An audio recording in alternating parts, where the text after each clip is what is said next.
Commentaire. L'invité. Un récit chargé de mystères qui n'ont pas encore été déchiffrés. Cependant, il peut se comprendre au sens simple. Le fait que ce conte se passe à Hanouka nous indique, par la racine de ce mot, Hanouka, Chinour, éducation, qu'il comporte un message éducatif. Il ne s'agit sûrement pas d'éducation profane, car la fête de Hanouka célèbre précisément la résistance du peuple juif à l'influence de la culture hellénique.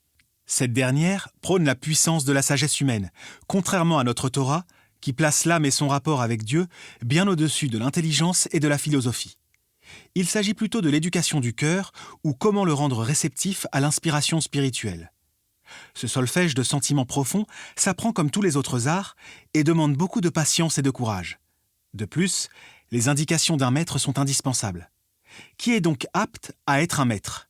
Celui qui a lui-même surmonté tous les obstacles jusqu'à parvenir à illuminer son cœur et ainsi à surmonter ses propres impulsions. Comme le dit le proverbe, « Lorsque l'élève est prêt, le maître apparaît ». Eh bien, c'est exactement ce qui se passe dans notre conte.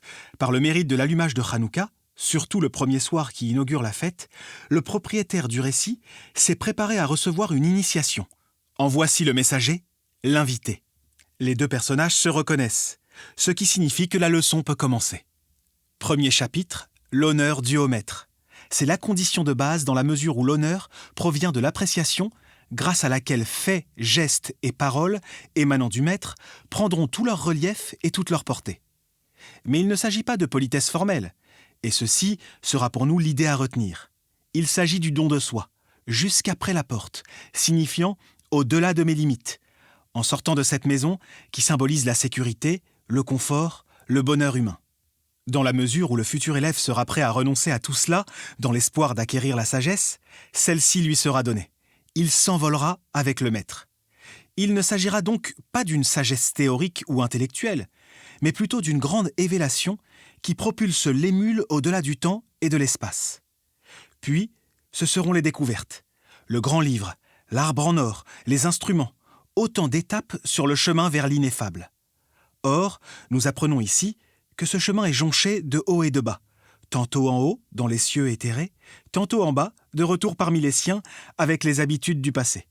Afin de traverser ces phases sans jamais se décourager, en sachant progresser, mais aussi ne pas briser son moral lors des inévitables rechutes.